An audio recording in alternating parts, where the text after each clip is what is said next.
Okay.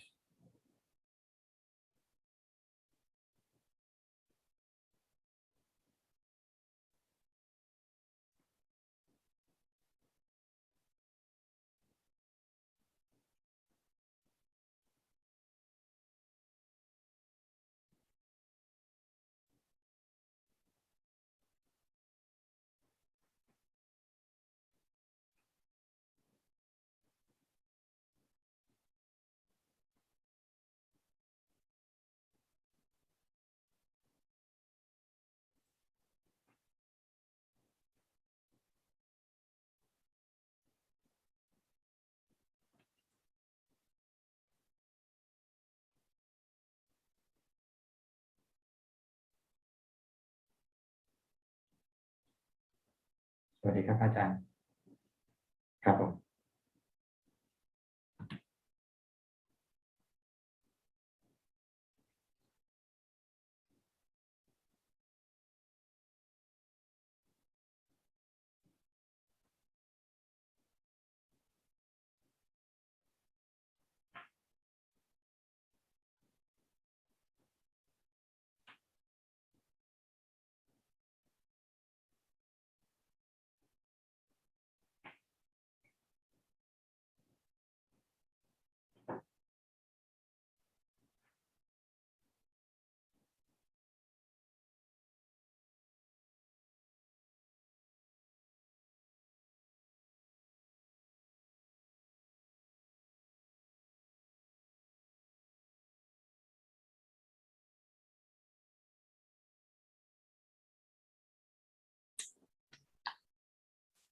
Greetings, everybody. Can you hear me all right? Yes, it's ready. Okay. Good.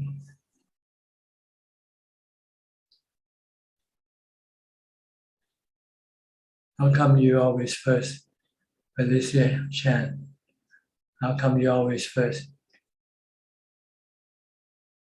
Can you hear me? Good night, Ajaan. Okay. In usual time, my mindfulness and calmness are improving. When I meditate, the mind absorbed by mindfulness and calmness stays still and neutral. I see the mind separate from body. I can feel the mindfulness and illusion operate like a on-off switch. When mindfulness is on, illusion will go away. I continue to practice like this. Yes, especially when you are under some kind of a situation, like you lose something you love, you get sick, and see if you can still maintain your equanimity, not being disturbed by the situation.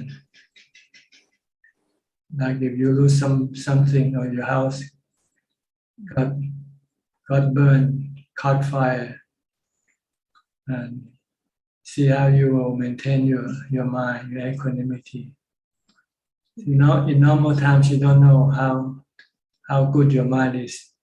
You have to wait until you run into a situation of loss, of problem. See if you have problem, can you still remain calm and peaceful and not be affected by the problems? Okay, thank you. Thank you, Ajaan. I'm very grateful for your guidance. I find my practice become easier after I follow your advice. Yes, but you always use mindfulness and wisdom to look after your mind. Okay. Thank you. Ajaan, will Satakami and Anagami know they are dreaming in their dream? They're just like anybody, like you and me. When you sleep, you know you don't know you are dreaming. You thought you're in the real world. Only when after you wake up, then you realize that it was a dream. It wasn't real. But when you were actually dreaming, you don't know that you were dreaming, right? What about Alahan? Everybody is the same. Everybody is same. Yeah. When they sleep, they just have no mindfulness. Okay. So they enter the dream world. So it was real. But when you wake up, then you realize it was just a dream. Okay. It's a different world from the world we are living in right now. When you go to sleep, you enter into a dreamland or dream world. Okay. And you won't know that you were in the dream world until you wake up. Okay, thank you. Is illusion no ending? Even Arahant also cannot control. Is it correct to say the only way is to have mindfulness to leave it alone? No, once you have wisdom, then you have eliminated your illusion. So when you're dreaming, you dream as an Arahant dream, and not as an ordinary person dreaming. So an Arahant will have no dream of suffering, Okay. no bad dreams. Okay, thank you. I'm Pratana Prajan Sadhu. I'm very happy. Thank you. Okay. Next, Siddhartha from Indonesia. Good evening, Ajaan. I don't have any question today. Thank you. Okay. Nanapat from Bangkok. ค่ะท่านอาจารย์ no question right now ค่ะ Okay. Kok Seng from Singapore. Yeah. Okay. Yeah. Good evening, Ajaan. I think this session is the last session for the year, so I'd like to express my gratitude to Ajaan for hosting the Zoom session so that we can help us in our practice. Ajaan, today I have a question regarding the one of the 10 factors, which is the rights and riches. So I'd like to find out whether is chanting considered as a kind of rights and riches? No. Chanting is the practice of mindfulness. So it's a development of mindfulness. Rites and ritual is to perform something and expect to get something from your performance. Like if you're sick and then you do some rituals and you expect that having done this will cure your illness, and this is called. But with chanting for mindfulness, this is practice, Noble Eightfold Path, Samma Samadhi, Samma Sati, right mindfulness. I see.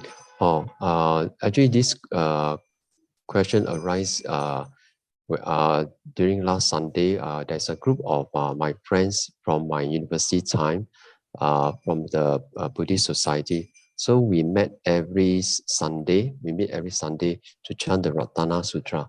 So one of the members was saying, "Oh, what we are doing is actually a kind of right and riches." It depends on what you want from your chanting. See? If you chant and you want to get rich, and you want to get well from your illness, then this is right and ritual. But if you want to chant to calm your mind, to make you have more mindfulness, then this is practice Noble Eightfold Path, Samma Sati, right mindfulness.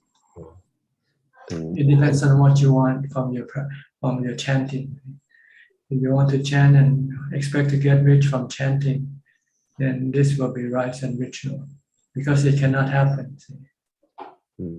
Actually, this so-called we meet every Sunday. It started during the pandemic last year. So one of the members in my university Buddhist society, so he suggested to chant the Ratana Sutra as a kind of protection. So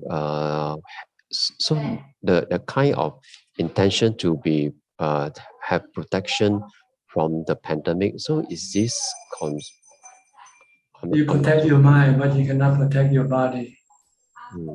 Even the Buddha cannot protect his body.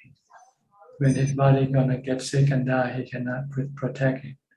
But he can protect his mind from having suffering from the illness.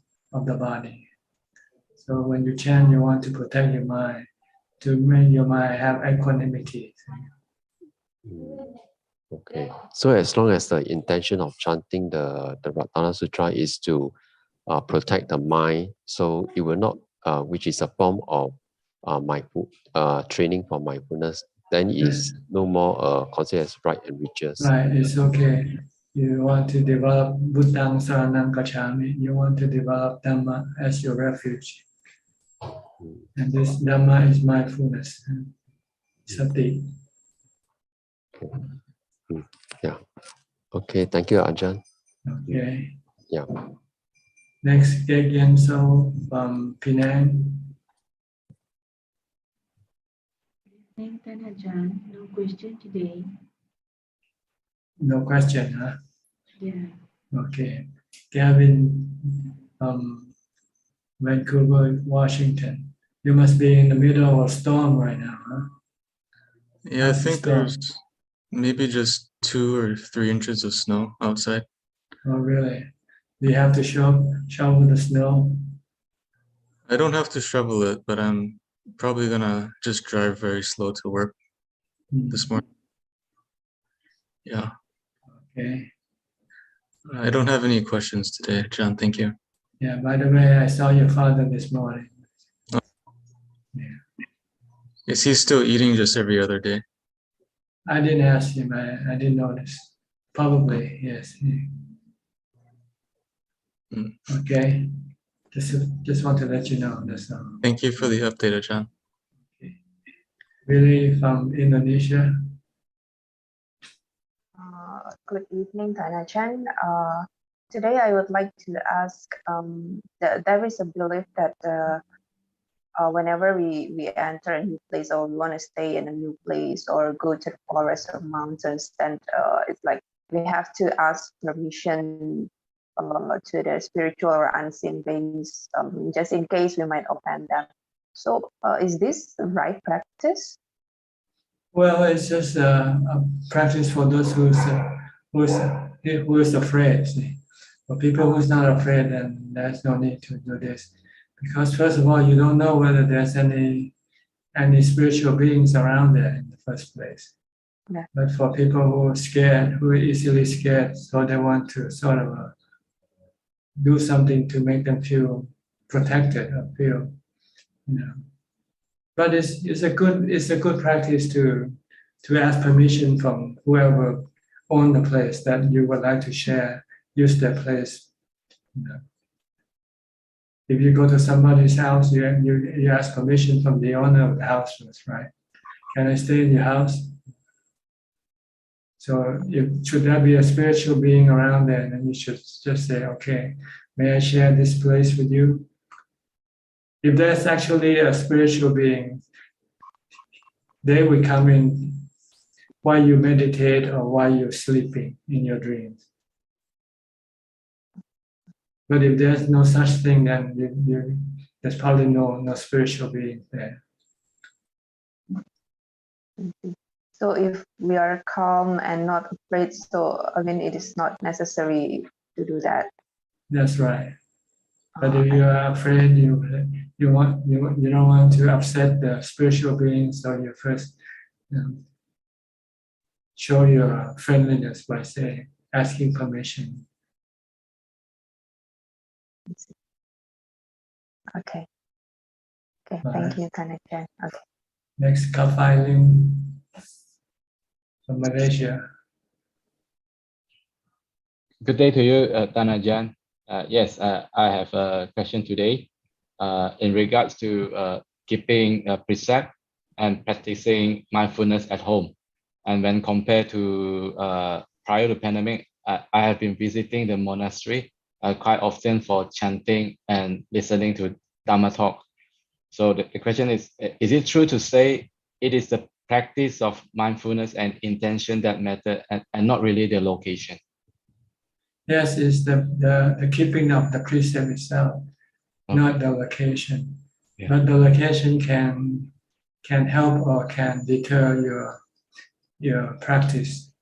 If you live in a surrounding in which there are a lot of temptation, for instance. Like if you're working in a bar and you want to keep the 5 precepts, and everybody around you is drinking, you might find it difficult to not drink, because everybody say, "Oh, have a drink. Why don't you have a drink with us?" But if you live in a monastery and nobody drinks, so then you would have no temptation. No one try to push you to go drink, to do the drinking. Right. So the location will either support or deter your practice. Right. So you want to find a location where it will support rather than deter your practice. Yes. All right. Understand. Okay. Thank you, Ajahn.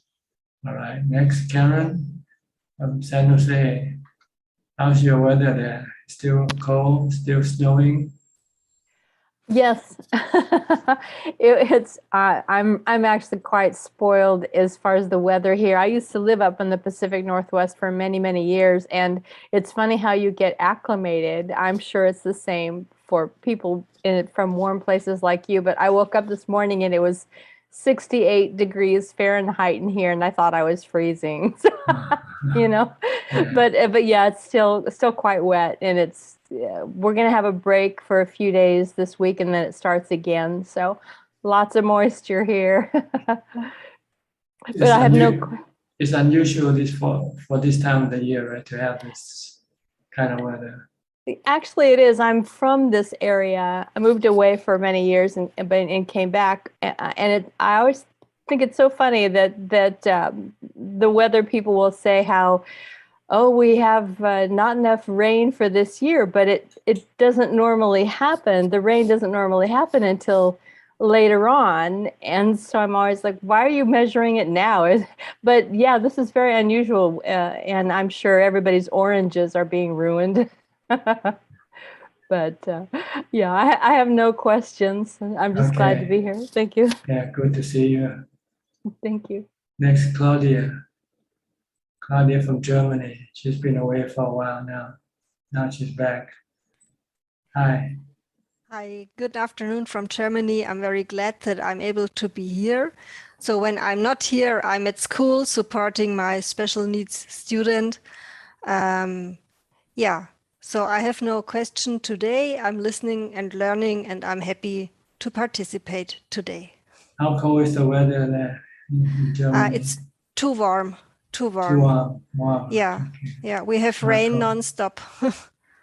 Okay. Yeah. So don't go to Colorado, where Julia is living. Must be very cold there for you. Yeah. So I rather would be in Thailand because I love the warm weather better than the cold weather. Okay, come over. Oh, I would come over instantly.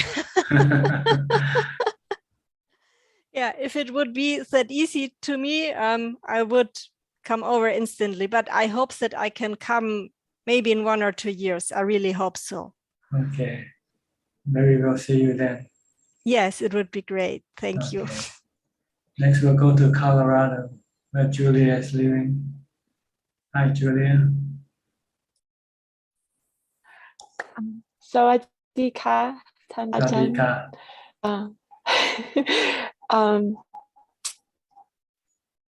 I thank you for this opportunity. My question, I am still in the retreat cabin, so this is month 5, and sometimes my mind is quiet and sometimes it's but I have a curiosity. Is it important to make an adhitan about whether to be an arahant or Pacceka Buddha or Buddha? Does it matter if one, chooses explicitly or not? Well, adhitan means to set up a goal for you. what you want to achieve. That's what Atithan means. Okay. Because if you don't have a goal, then you might not strive toward that goal. You might go do something else. But if you say, I want to be an arahant, then you would then have to strive toward that goal by following the path that will lead you to become an arahant. Oh. But if you say, oh, I don't care to be an arahant, I just want to be human, then you say, okay, there's no need for you to practice meditation. It's like aiming at something. Like in worldly life, you might want to aim at completing college, getting a degree, a master degree, or PhD, for instance. This is the same way with Atithan in Buddhism. You have to set up a goal. Where you want to go from here. You want to be here all the time, or you want to move forward toward that goal, then you have to do the practice. Okay. Anumodana. So can Ajahn maybe discuss the differences between the three options and the pro and cons of each? Normally, the way to set up a goal in Buddhism is not at the particular stages of enlightenment. Really, I think you should set up the goal as keeping your mind free from suffering. This should be the real goal, really. You want to eliminate suffering from your mind. So whenever you have suffering, you want to get rid of it. Okay. And the cause of suffering are your defilements, your greed, your cravings, your desire. These are the things that will cause you to have dukkha sooner or later. So you want to get rid of these things. Don't worry about the stages, whether a sotapanna or whatever that is. If you get rid of your defilement, eventually you'll get to those stages automatically without you having to set up those particular goals. Let's set up the goal that my goal is to free myself from mental suffering, from all types of mental suffering, like fear, anxiety, greed, anxiety, depression, stress, this sort of thing. This is what should be your goal. Because we are sick, and we are like, our mind is sick, sick of this mental stresses. So we want to cure the mind from this stress, this suffering. Because being an arahant doesn't mean anything. You don't know what an arahant is anyway in the first place, right? So how can you be one? So be realistic. You have suffering, right? You still have stress. You still have depression. You still have loneliness. You still have fear. You still have worry and anxiety. These are the things that you can get rid of from your practice. Okay. So you should find your atithan toward this goal. Try to get rid of all your depression, your stress, your suffering, your mental suffering. That makes me very happy. I feel like that is a goal that fits well. I had that intuition yesterday that is the right goal, but then I hear from books or different teachings that you have to decide, and I just think that freedom from suffering is good for everybody. Thank you. Yes, once you have completely eliminate all of the suffering, then you become an arahant automatically. Oh. An arahant is someone who is above suffering. No mental suffering can enter his mind anymore. Okay. Anumodana. All right. What's the temperature there now in Colorado? How cold? I don't know. It's dark. It's early morning, and I just took the garbage out, and it felt very like on my hands carrying the garbage. It felt like cold metal on my skin. So it must be very cold. You have snow. You have snow already. We had snow on the 24th and 25th. So you have White Christmas this year. Yeah. Good. Thank you for asking. Okay. Thank you. Nice talking to you. You too.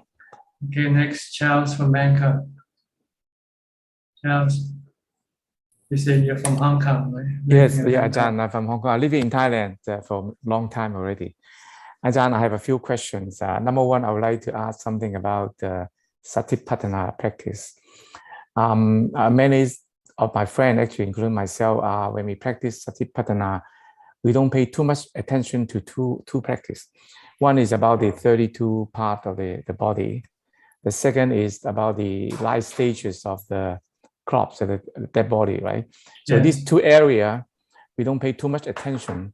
So my question, Ajaan, is should we pay attention to this, or it is actually overall it's not that important in terms of overall practice of Satipatthana?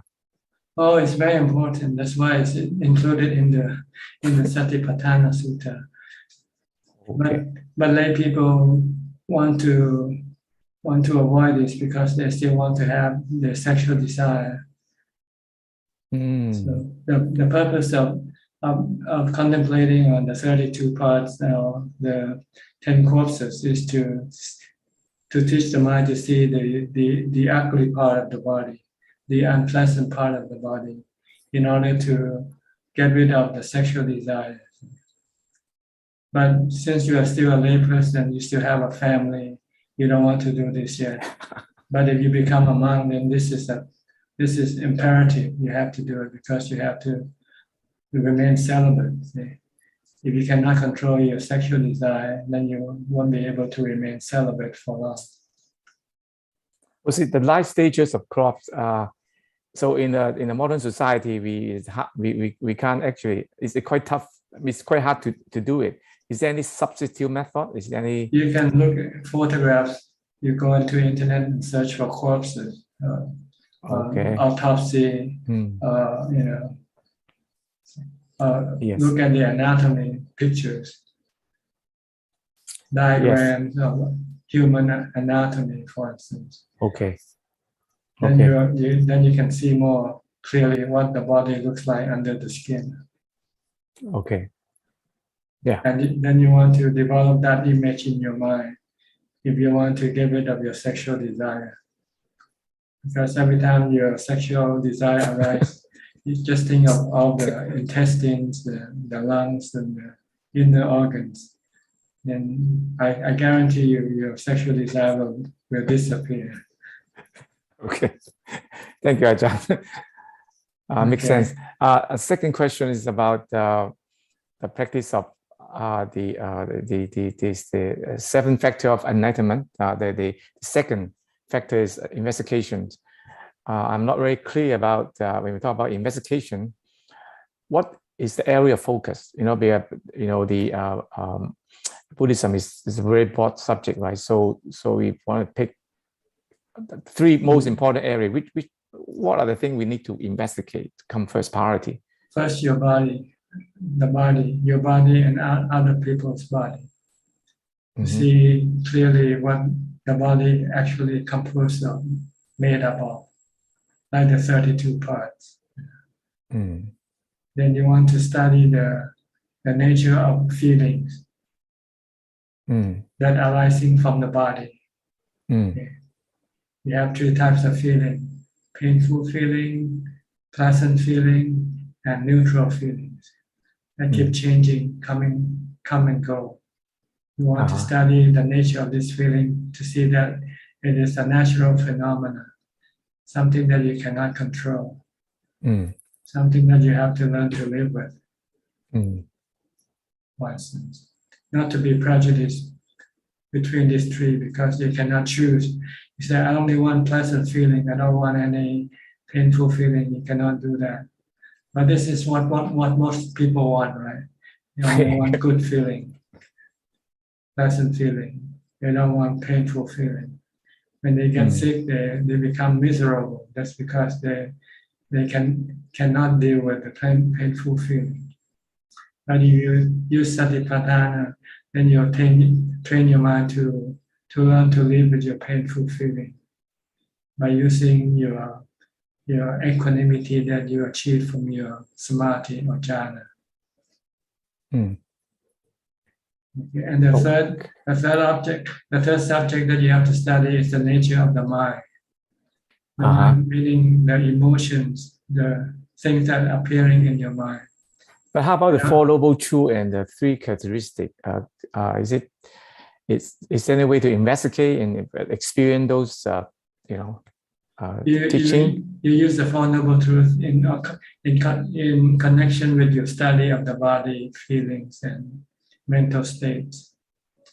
Because you'll see that when you choose, when you decide you don't want something, then you are creating misery for your mind or suffering for your mind. Like you don't want to get sick, right? So when you get sick, you become miserable. Okay. But if you understand the nature of the Four Noble Truths, you know that your misery or your suffering arising from your desire not to get sick. But can you avoid getting sick or not? Okay. Can we extend it? Yes, Ajahn. Yeah. Can we extend the investigation to learning, listening, reading sutra? That's considered also investigation, or just rather in the meditation mode? Not in the sense of what we're talking about. Okay. But you need to study first how to do it. You read the scripture to learn how to practice, what you need to develop, what you need to do, what you have to do. This you have to study. Okay. That's before, but more important, after that, we have to practice to kind of to realize that the learning. Right? Okay. Yeah, to get to know your real body, your body and other people's body, the nature of the body. And the Buddha that said that it is impermanent. Body is constantly changing, and eventually will come to cessation one day. Okay, thank you, Ajahn. All right. Next, Philip and Adeline from Malaysia. Good evening, Ajahn. You have a question? I have a question tonight. Go ahead.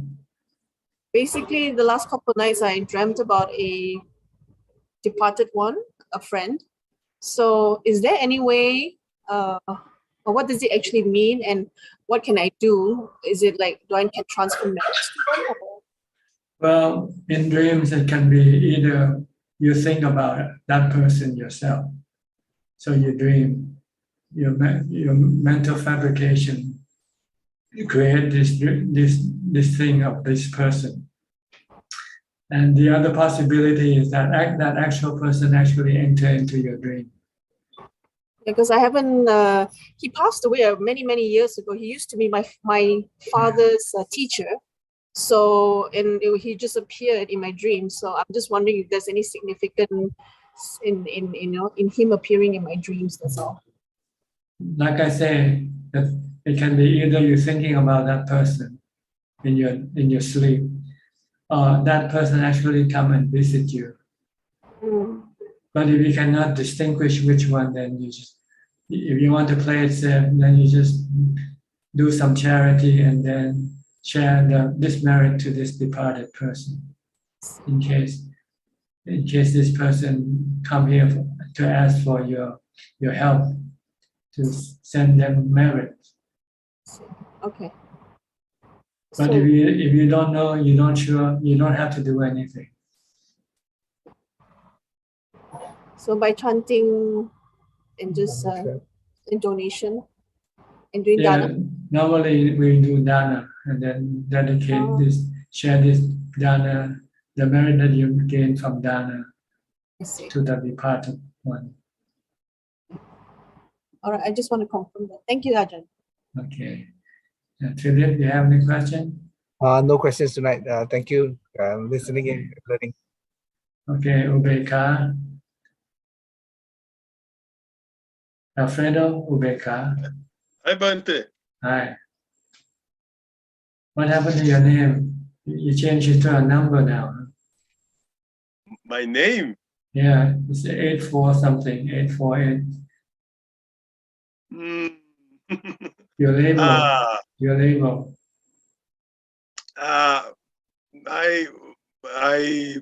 Upeka, you talk about Upeka? No, your name and on the screen is 840806. Not Alfredo like it used to be. No, that's a confuse. Only 884 in Zoom. The código is 8480. Yes, it used to be Alfredo before, right? Alfredo is my name. What happened to it? It's not on the screen like before. I don't know. I put my code, the senha, né? To log in and Alfredo appear. Okay. Never mind. It's not important. It's not important. Anything today? No, it's okay. Okay. Anytimes I talk about Buddhism with any peoples there, my friend, in parties to this vacation now, né, in Brazil, the end of year, the Natal in Brazil, Merry Christmas, né? And other peoples not to understand, né, but it's difficult. It's difficult to other peoples. The peoples had that stood Buddhism. Yes, Buddhism is like nuclear physics. It's not easy to understand. Oh yes, not difficult to understand. Nuclear physics. Nuclear physics. Can you understand nuclear physics? What? Nuclear physics. Nuclear physics. Yeah. Physics body. No, physics. Science. Nuclear science. Science. Yes. Yes, physics is difficult. Yeah, okay. Buddhism is difficult like physics. It's not easy for everybody to understand. Yes. If you can understand Buddhism, it means you're smart. You have to be smart to understand Buddhism. Yes. The Buddha said this is only for the wise people. His teaching is only for the wise people. Yes. Yes. Okay. I think that have any things that Buddha tell a lot, né? For example, Buddha tell a lot of jhanas in Majjhima Nikaya. All the discourses, the Majjhima Nikaya, Buddha tell about jhana, meditate, samadhi, jhana, insist, no impurity, no delusion in mind, né? Calm mind. Então, Buddha tell a lot. But when you study Buddhism, other things that Buddha not talk, né? That conclusions, insights, personal insights, né? For example, you have not to do delusions in mind, né? Is personal things, né, Bante? These things, each people have personal things to understand Buddhism too, né? Yes. I think. Yes. I think several things is personal that each people, né, Bante? The global students about samadhi, about pana, about sila, Buddha tell a lot, né? The people study and try to understand. The more delusion you have, the harder for you to understand Buddhism. The less delusion you have, the easier for you to understand Buddhism. Yes, It's yes. your delusion that is blocking your understanding of Buddhism. Yes. If the people is not an arahant or a sotapanna or anagama or sakadagami, the people not have all Buddhism, né? It's difficult. Some people just listen to a few words from the Buddha. They understand what the Buddha was talking about right away. That's because they don't have much delusion already. They see things quite naturally. They see things as being natural phenomena. Yes. Okay. Okay. But my question is about the people that not stood Buddhism, né? It's more difficult, né? Not tell Buddha, not earning Buddha, né? It's very, very difficult to other peoples. Mm-hmm. Yeah. It's because they have a lot of delusion. Yes, yes. All right. Yes, but it's not a preoccupation to these people, né, Bante?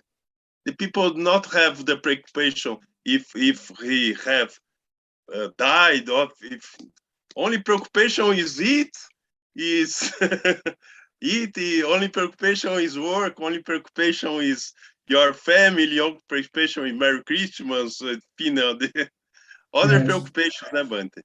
Other disturbs. It's okay for me. For me, it's okay. Only a commentary to the most of the people's, né, thinking about. Not, né? Okay. Is that all for today? Okay. Yes, but okay. To a good year next year. Okay. A good year next year. All right. Next year is the same like this year. Not word, but asubas, not word, not fingers of word, not meal. Good or bad depends on your karma.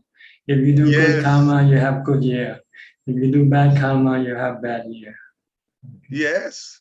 Yes. So if you want to have good year, do good karma. Okay. Yes, yes. I help a lot of peoples. Yeah, I help with money. I help you with talks. I help a lot of peoples. Good. Then you have good year. You have good year. You too, Bante. You too, okay. Bante. I do you good. Help more.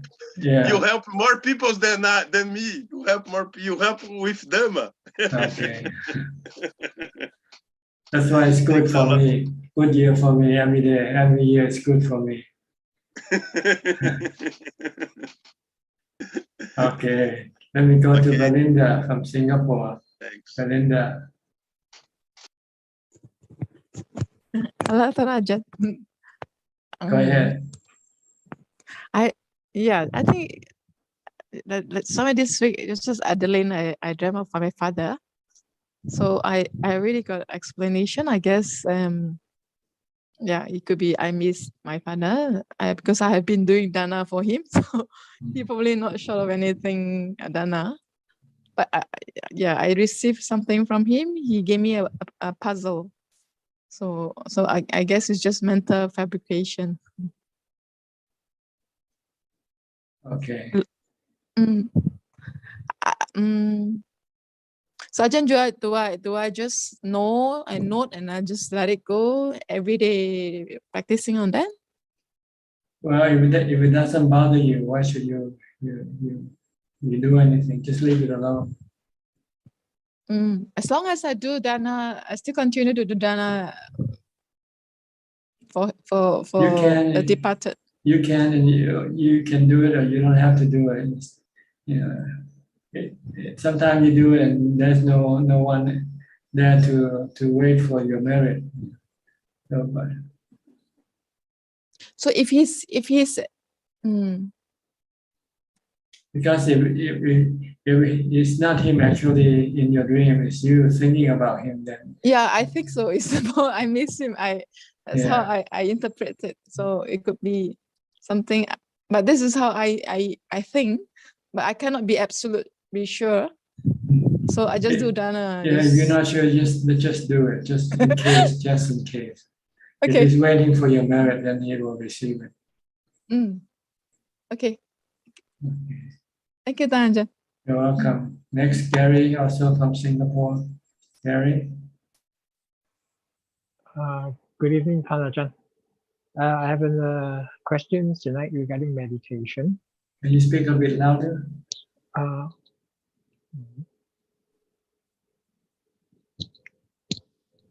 Can you hear me, Ajaan?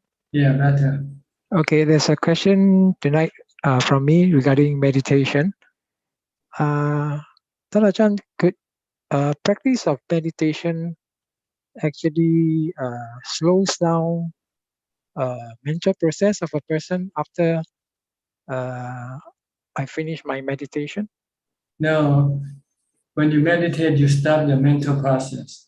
But when you come out of meditation, you can resume normal. You can become normal or even more alert because of your mindfulness. Okay, because what happened was that there was once where I was in a retreat and I started in the morning. So by the time we break for lunch, I found that I have difficulty forming a complete sentence without staggering. So I was thinking, hey, how come my mind is like in slow motion? So it might take a little time for it to come back to normal after you come out of meditation. I see. Maybe that was what happened to me then. Okay. Thank you, Ajaan. Okay. So next, Sui and Czech from Vancouver. Are you hit by the northwest storm also? Yes, Ajaan. Yes, Ajaan. We have a white Christmas. We hardly have white Christmas in Vancouver. Yeah, it's cold. It's minus 12. We never have below. We always like maybe minus 1 or 2. But Celsius or Fahrenheit? Celsius. Celsius, right? Yeah. Celsius. Okay. I think Karen is like using Fahrenheit. I think maybe it's 60. She says 68. Maybe it's around 20 degrees. 20. That's around 20. Yeah. And yours minus 10. Yeah.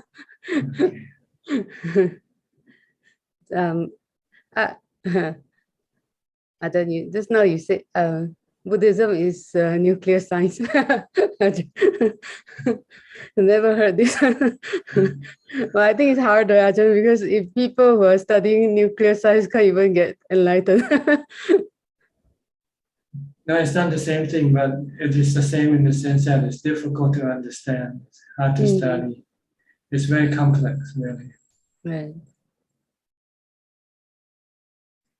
And your explanation of Adityan to Julia was so profound. It's really a good goal. You finally, I think I never have like when people talk about Adityan to become like Sotapanna or Arahant or yeah, I don't feel connected. But just now your explanation made me feel that that's exactly the Adityan that we should have, is to eliminate the suffering. Yeah, it's so good, the explanation. Like when you're sick with your body, what do you want? What do you expect? What do you want? You want to get well, right? Right. Okay. Your mind is like your body. Right now your mind is sick. So you want to get well. You want your mind to get well. Right. That's all. That's all that matters. Yeah. And whatever that name is doesn't matter. Name is just a label you place on the condition of your mind. That's all. And it can be confusing for people trying to remember and try to imitate that condition. Oh, in order to be an Arahant, I have have no greed. So you try to imitate, but try not to have any greed. You cannot imitate. Greed cannot be gotten rid of by just imitating. Yeah, it's so good that just now it's I just suddenly like click, like, because you're so right, the label doesn't that's why I don't feel connected, because that's just a label for me, It but doesn't tell the whole story. yeah, but you just clear up, like, just it's simple, but I didn't think of it, but it's really like you just open up my eye. It's you get rid of the suffering is the goal. It's not being a label. Like, it's just I've been really ignorant that it should be that goal that you were talking about. And Ajahn, just now I didn't hear the third part, like the explanation with Charles. He was asking about investigation of, and then you said that the three is the body, investigation of the body, feeling, and mind. And mind. I didn't hear the mind one, Ajahn. I didn't. Mind means the changing nature of the mind. The mind can be happy, the mind can be sad, the mind can be depressed, the mind can be anxious. These are all the nature of the mind. It's anicca, constantly changing. Anatta, you cannot force it to be one or the other.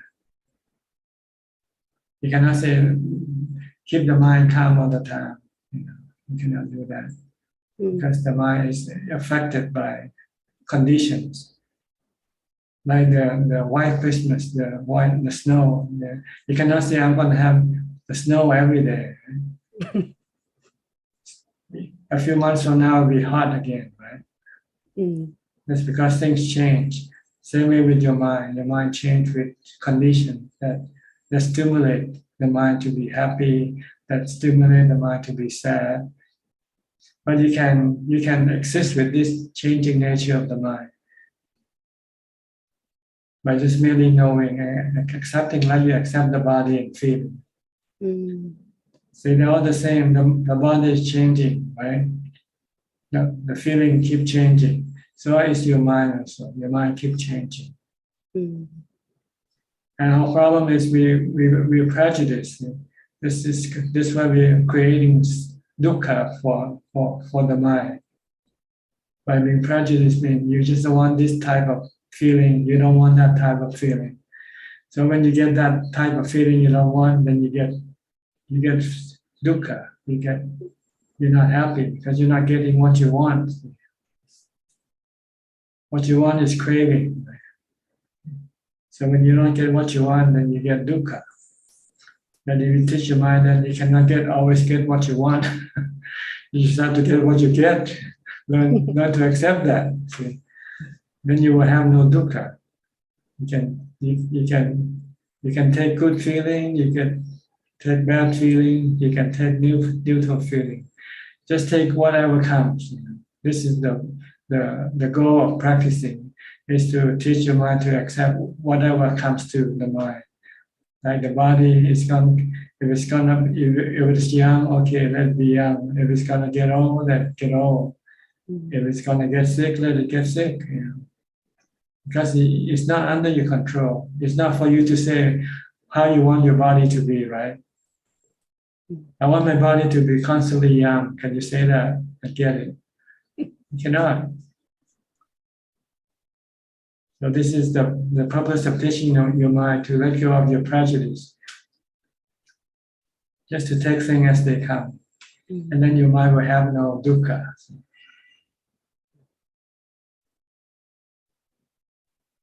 We're constantly tweaking the body, tweaking the feeling, tweaking the mind to our preference. And we have been keeping doing this since we are born, and we still can never achieve that perfect point that you want, because Because if you do, it only lasts for a few minutes, then it's gone again, right? Because everything is constantly moving, changing all the time. So it's better just to learn to accept them things as they are, rather than trying to change things to fit your preference. Because you can never be completely satisfied all the time. Because you might get what you want today, but the next day something else might change.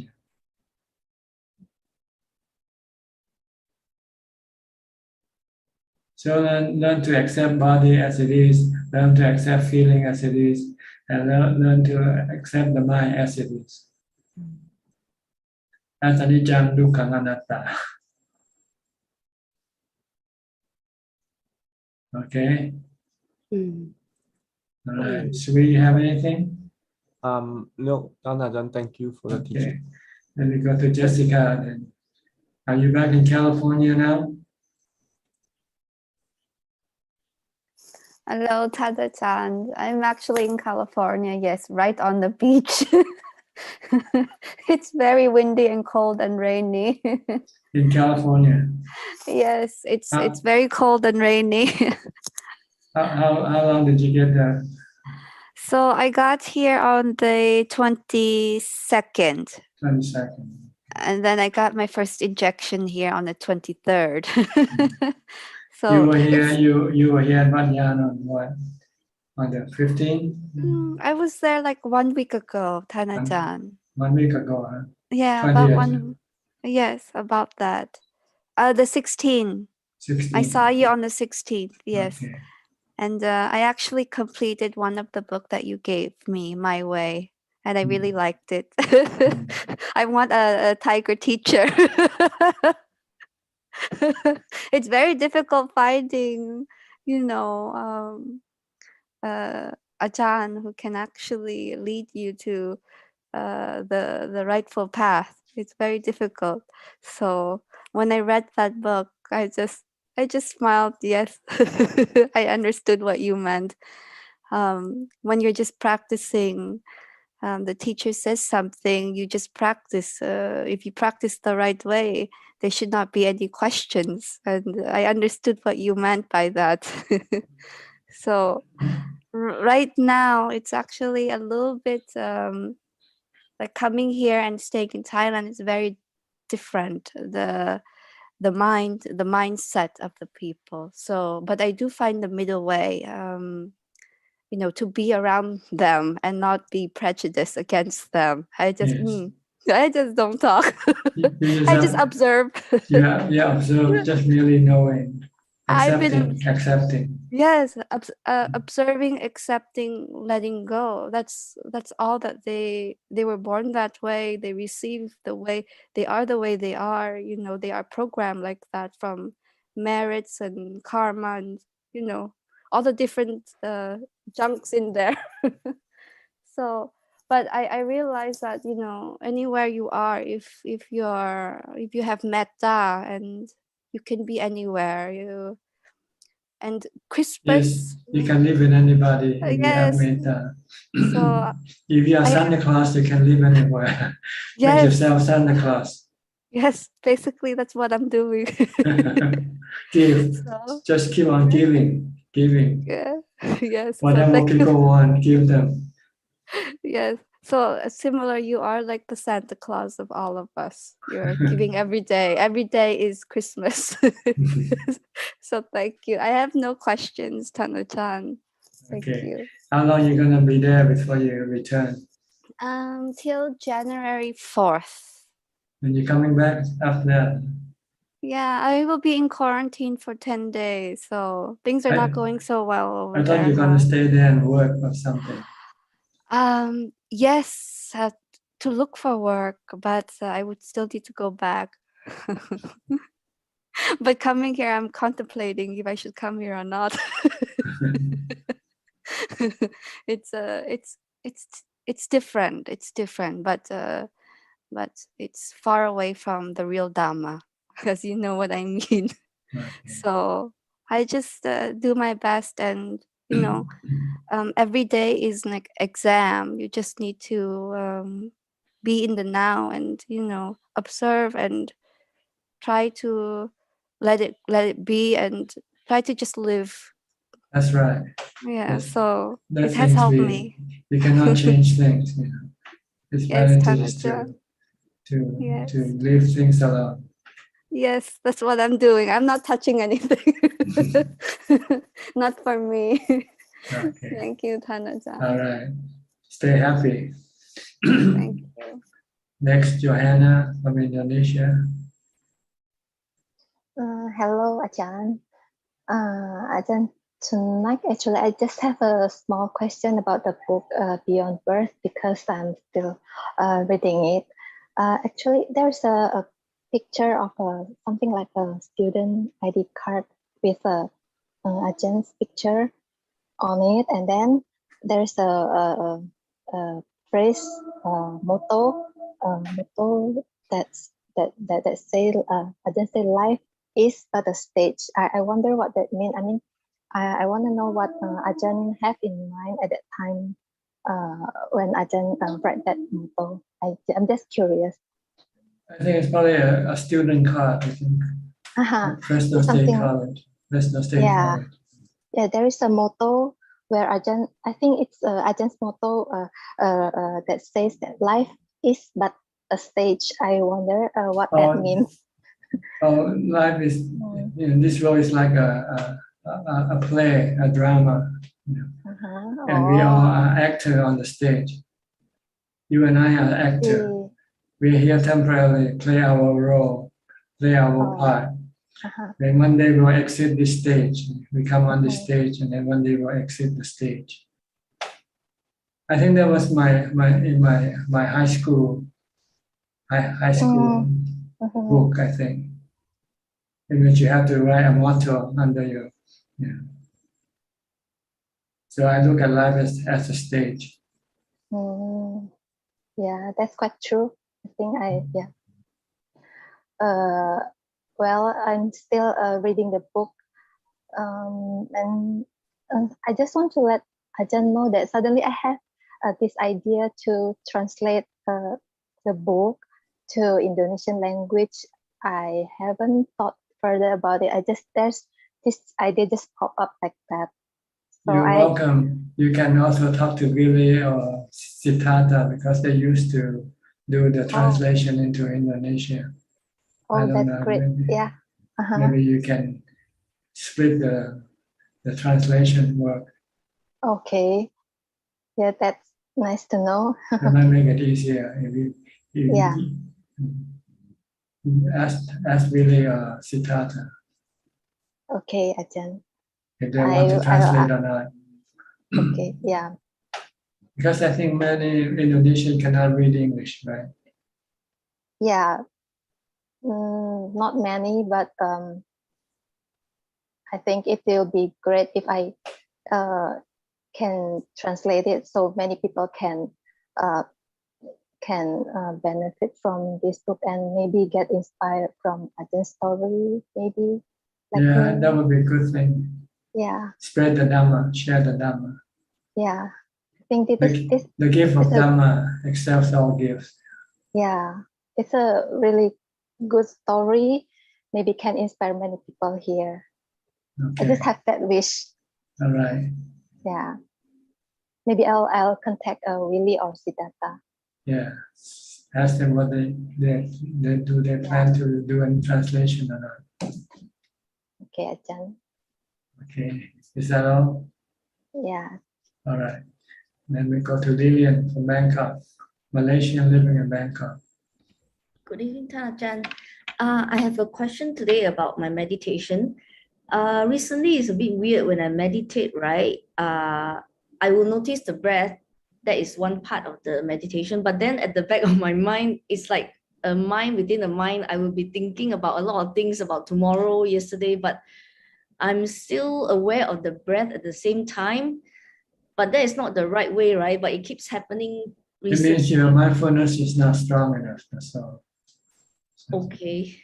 So you have to practice more mindfulness before you meditate.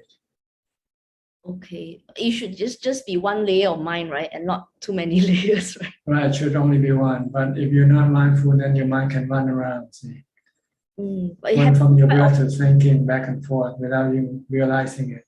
Yes, yes. And after a while, I realized that I'm thinking of two things, and I have to come back again, and it keeps going to and fro, and it's a bit Yes. frustrating as well. Sometimes you forget about your breath altogether.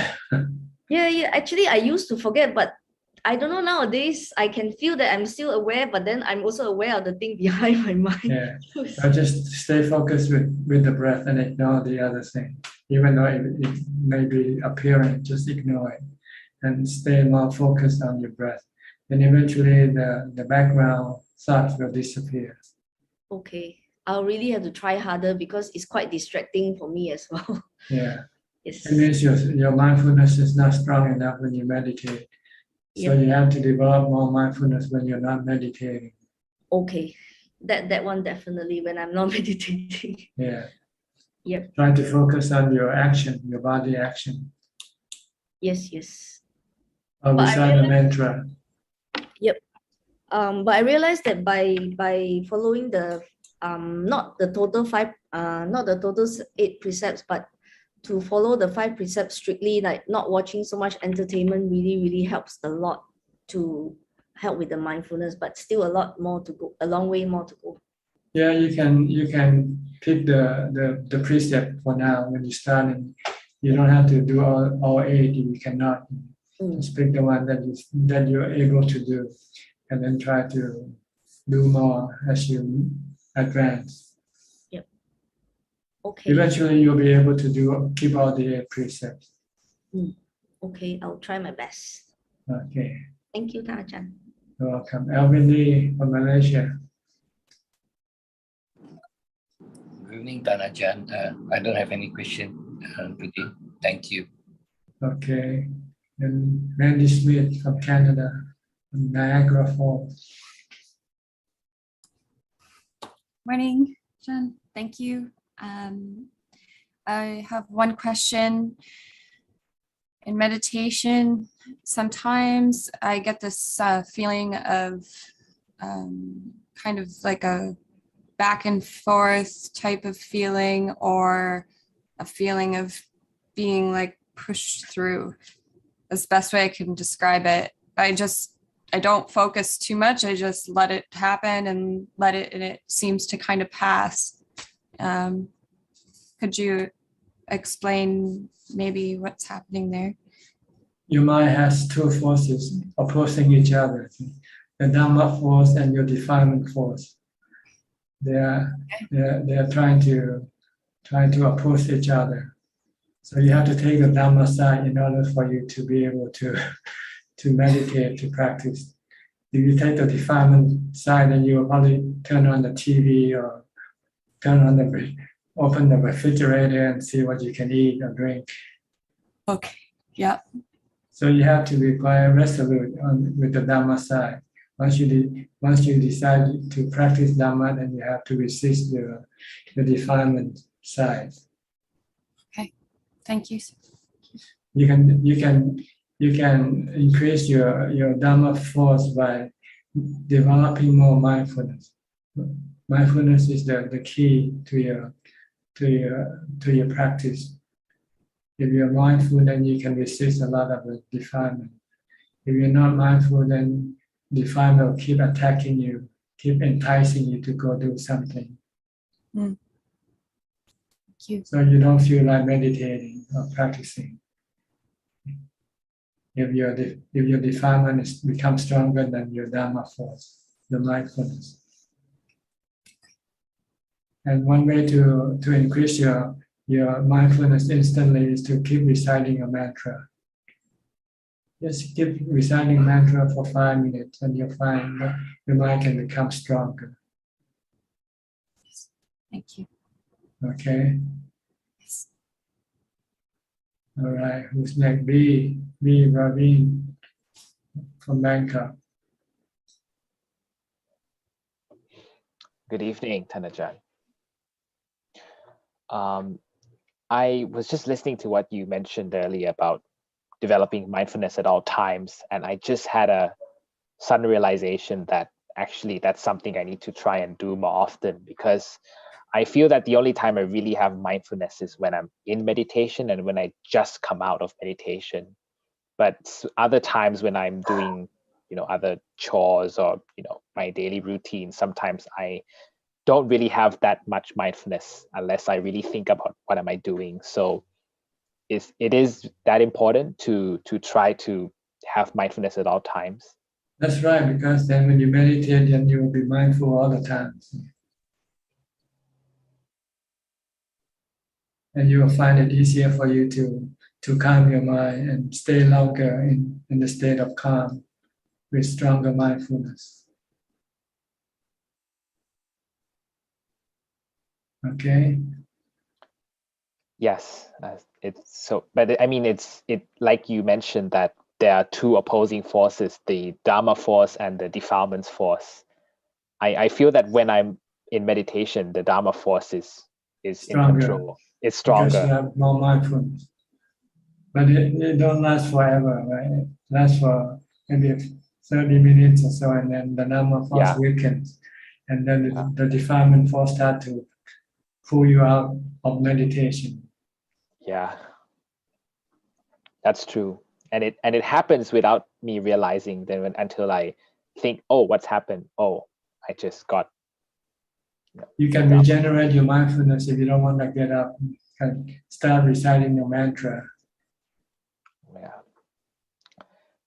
Actually, I wanted to share with you that the mantra actually really helped, because I think last session where you mentioned that try to contemplate once I come out of meditation, I tried that out over the past week, and my object of contemplation was the pain in my legs. It was really, really strong until I felt that I was about to lose the concentration. So I used the mantra to pull my attention away from the pain, and that really helped. Yes, then your mind can remain calm.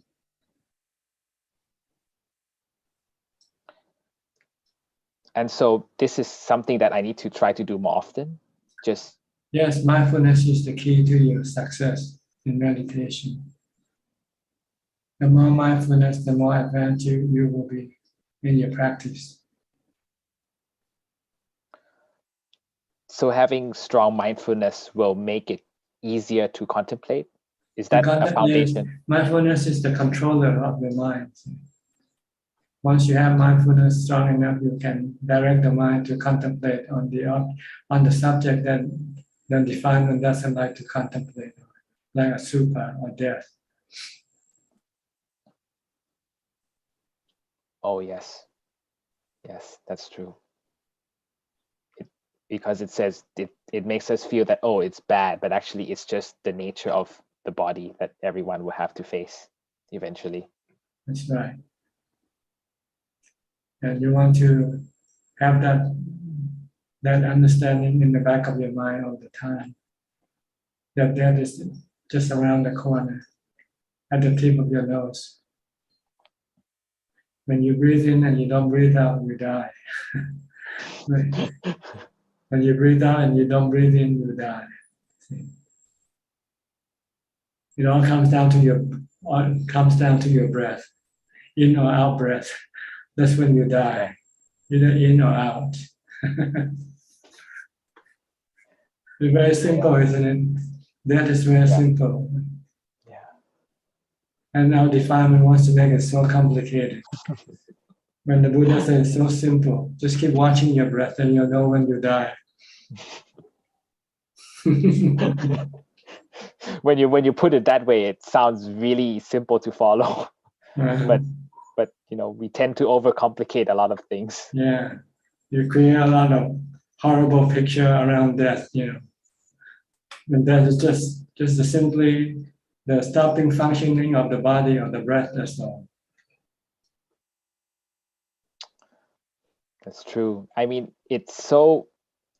what the Buddha's teachings and what you've taught us, it sounds really simple to understand, but when we face the real situation where we have to apply it, it actually becomes much more difficult. You forgot because you lack training. So you have to keep training yourself to see according to the way the Buddha saw it.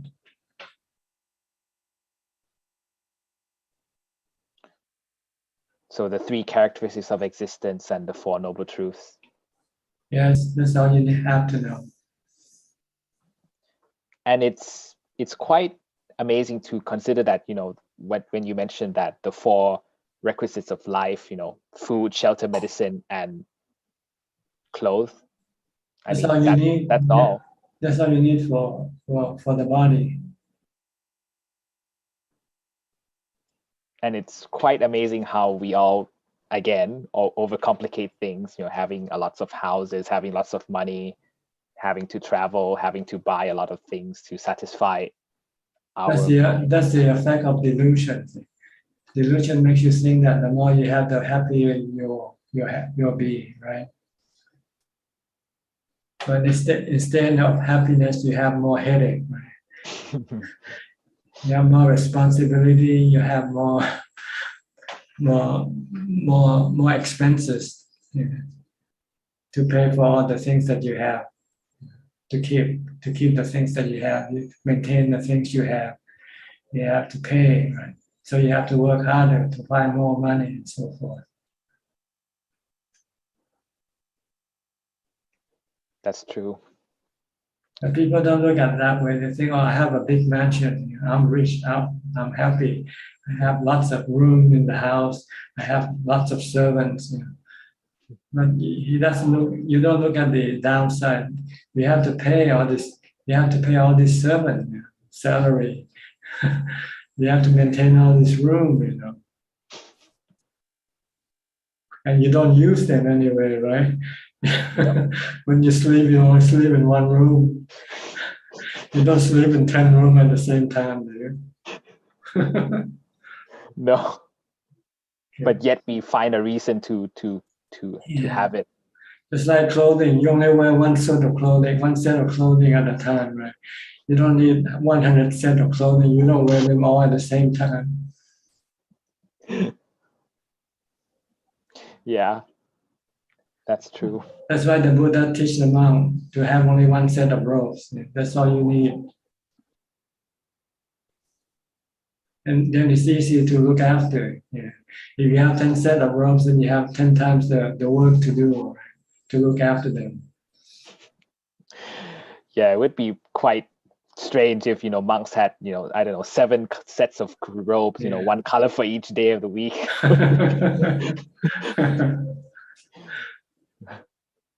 It would be quite a headache, and then it causes the mind to not focus on what it needs to do. So I was just reflecting. So I know the many things that you've taught me over this past year. I realized that, you know, it's really got me at least starting on the right path. You know, because try to keep life simple. Okay, that's the try to keep life simple. Small is beautiful. It's true. All right. Yes. Thank you. Okay. Thank you very much, Ajaan, for everything you've taught. Next, Margareta from Indonesia. Margareta? Yeah. Hello, Ajaan. Any question? No question for today. Okay. No question. Yeah. Pui, Just listening. okay. Pui from Luxembourg. นมัสการค่ะพระอาจารย์ You have any question? วันนี้ I have no question today. I have a holiday today, 1 week for Christmas, and I'm very happy to come to listen you. Okay. Yes. Good to see you. Yes, I am happy too, and I just want to wish you a Merry Christmas. Well, a little bit late, but sorry. And I just want to ask a bit with for me and for my son. Yeah, wish you happiness, good health, and longevity. Okay, live forever. Thank you very much. I doing meditation, praying every day. Yes. Thank you Okay. for. Keep doing it. You will be happy. Yes, I do. Okay. Yes, I keep on every day. All right. Even sometimes I have feeling it's look like I could not manage to get up. I don't know why, but I try to put myself to be up all day. Yeah. Okay. Let me go to Alexa. Alexa, Okay. Thank you. Aruja or Aruga. How do you pronounce your last name, Aruja? My name is, hello teacher. My name is Alexandre Monteiro de Castro Aroca. That's my name. What the Aroca, yeah. But Alexander.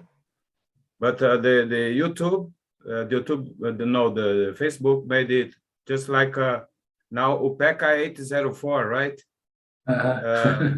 Alfredo is now UPECA 804. So what is the name? Just is a name attached It's a label. It's a label. It's what? It's a label. Label. Yeah. It's a collection of some teeth, collection of hair, the skin. That's a name, and that is fantastic, Zanata. And yeah, it's. I feel very good, teacher. Very good. I'm back into the road because I realized I learned that nirvana, the word nir, stands for no. I don't know if it's that is true. And vana is shaking, so no shaking. No shaking, peace, calm. Yeah. Stillness. Yeah. Then I realized if you shake, you die. You don't shake, you die too. So I shaking. So I take it as a mod to put does matter what comes, and also it's all in connection. It happens synchronic. Although I often don't have questions for you, I always come here to learn from you because you know what I have to what you can feel it, what I need to know. And often was about pain, that you could meditate through pain also, not only to focus on the breathing, but also in the pain. And when I close my eyes, teacher, I disappear. So there's anatta. There is nobody, but there is pain, there are feelings, there are concerns. Yeah, this big is and also when my neighbor make noise, I add this also to this universe. So then I understand that we are phenomena just.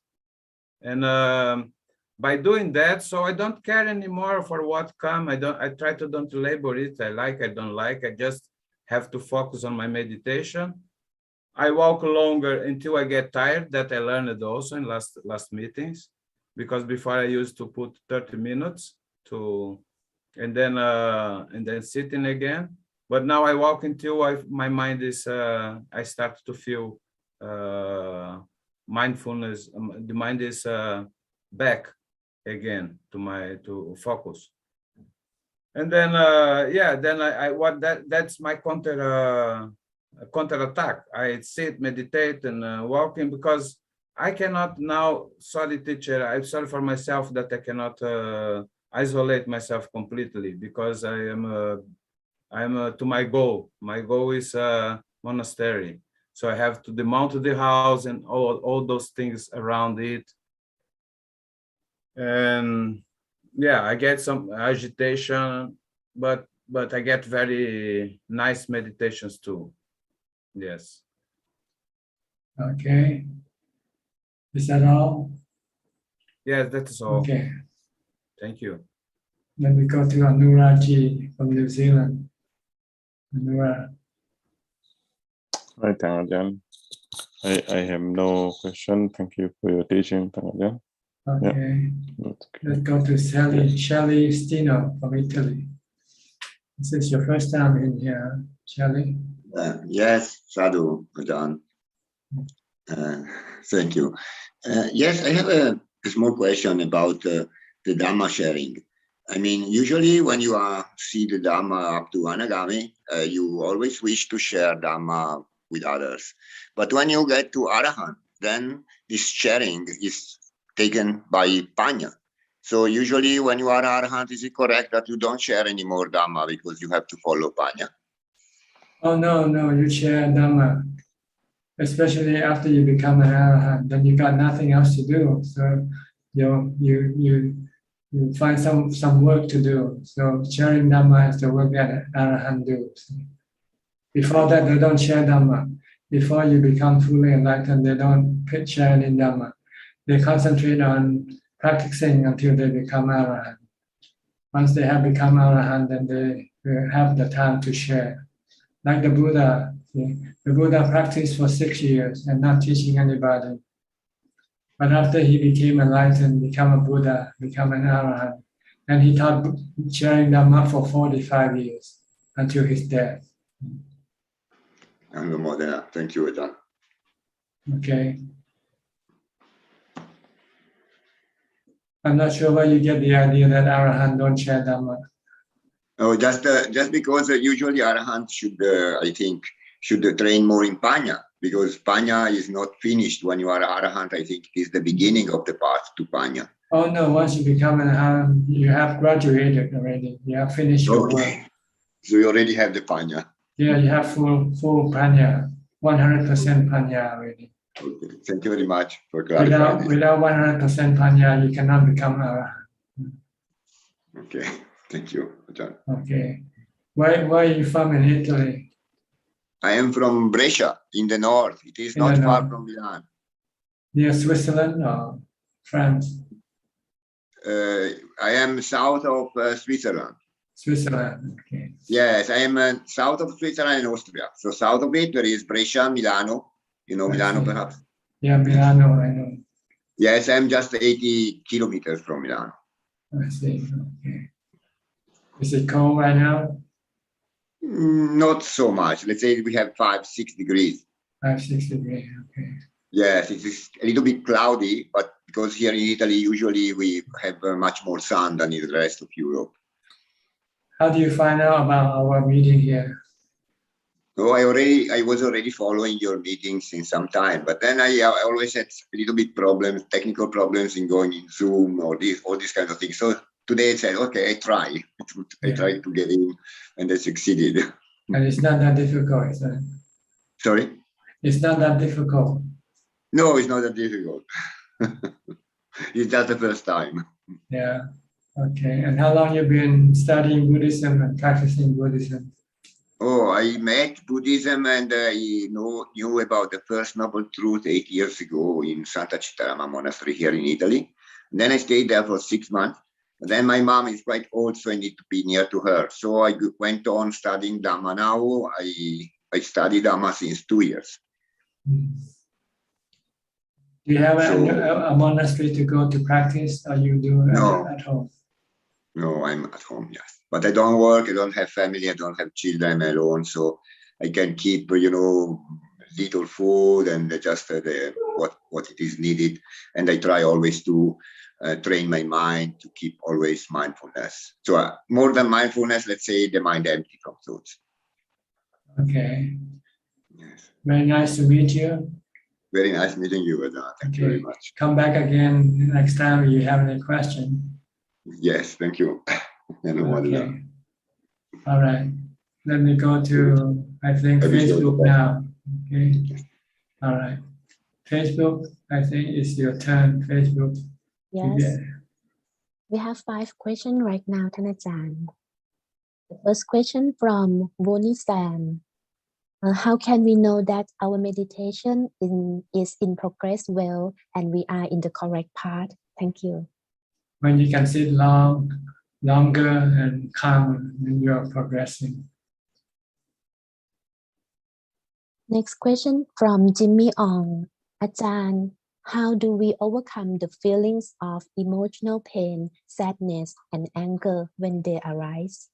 You have to calm your mind, like using a mantra or chanting or meditating. You can do any type of this practice. If you cannot yet meditate, you can do chanting first.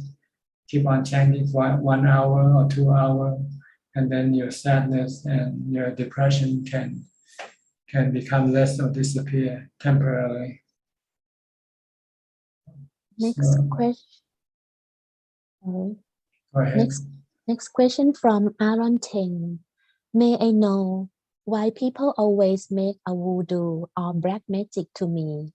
Almost 20 years, I suffer from that. When I went to ask a monk, the answer is never blame anybody. Then I just asked for noble water. But again and again, it never stopped. Somebody make a voodoo to me. I accept my karma, but I don't know it will happen till when. Thank you. Well, just leave it alone. If there's nothing you can do anything about it, then you just have to leave it alone. Let it be. Try to make your mind calm. Then the voodoo will not be able to disturb your mind. Next question from Yapto. Namaste, Ajaan. I'm very happy, can see you healthy and happy today. I have a question.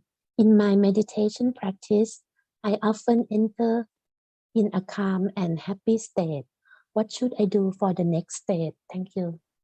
Do it a lot. Practice this. Keep the mind in this state for a long, long time. If you can do it for all day long, that would be good. And the last question right now from Gunter Wetz. I heard the Buddha teaching is the path of rationality of the mind, and the Christian teaching is the path of love. If this is true, there are people like me who are not smart and will fall into samsara. Am I wrong to think like this? And does the Buddha teach about love? Thank you. Yes, the Buddha teaches about metta, loving kindness. So it's your lack of study of Buddhism. So you should study more Buddhism and you understand better the teaching of the Buddha. Ajaan, one more question just come from Panamitan. Pante, I have a problem regarding the job. It seems not able to handle it. I have fear and do not know how to overcome it. Ajaan, please kindly give the advice. Thank you. Well, if you cannot handle it, then you probably get fired. You have to quit the job because you are not productive. So they won't hire you. So you have to try your best to try to do your work, do your duty. If you cannot do it, then you have to pay the consequence. So you just have to try your best. And if your best is not good enough, then you just have to accept your fate. That you have to change, you have to switch work, switch job. Look for a new job that is more suitable for you. That's all, Ajaan. Okay. Anybody else in the room would like to ask any more questions? You're welcome to raise your hand and use the microphone. Anybody? Ajaan, okay. Ajaan, I heard someone say when we do chanting in monastery, Deva will come and rejoice. Is it correct? No, it's just a belief. We don't know really. Okay. I think they will like to listen to Dhamma talks more than to listen to chanting. All right. That's why we practice at home. We not necessarily to do morning chanting, right? Well, you can chant it anytime, any day, during the daytime. Chanting is like taking medicine. See? The more you take, the better is it for your mind. See? When you chant, you calm your mind. You have mindfulness. So you don't have to wait for morning or evening before you chant. You can chant all day long if you like. All right. Thank you. Sadhu, sadhu. Okay. Anybody else?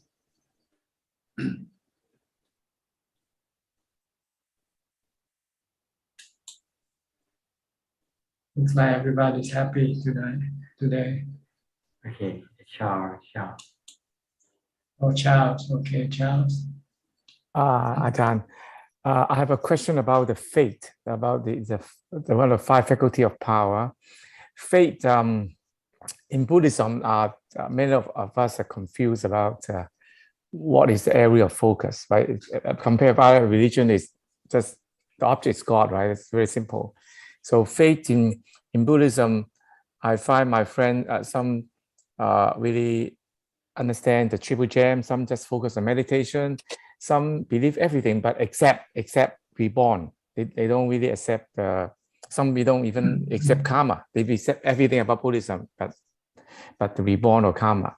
So when we talk about faith, if really the person is really faith in Buddhism, so what is the requirement? What the area of focus? The minimum requirement to qualify to have a Buddhist faith? You have the faith in the Buddha, in his enlightenment. You believe that he knows the truth, and you then believe in his teaching. Okay. That if you follow his teaching, you will become a noble disciple one day. So this is the faith that you have to have. First, you have to believe in the Buddha, that he's the one who discovered the Four Noble Truths, the truth that will teach us how to liberate our mind from suffering. Once we believe that, then we can believe in his teaching. We can trust his teaching and rely on his teaching. And when we follow the teaching, then we eventually will become a noble disciple, become enlightened like him. If a person just believes partially, the Buddha teaching cover the Triple Gem, right? There's some belief, not completely. For example, they don't really accept the karma and rebirth, reborn, right? So it's not really have a faith, just partially agree, partially accept, right? It's not complete faith. Then it's not complete faith. It's not complete faith, right? So it will not produce complete result. Okay. So can they call themselves Buddhist in this case? They can call them anything. It doesn't matter what they call. What they are and what they call is two different things. Okay. Then how they do can we call themselves 50% Buddhist? Maybe they can call themselves like that. So how can we strengthen our faith, cultivate our faith? Study and practice. Study and practice meditation. The more you study, the more you understand. The more you practice, the more you see the truth that the Buddha saw. Okay, reasonable. Thank you, Ajahn. Okay. B. Ravin.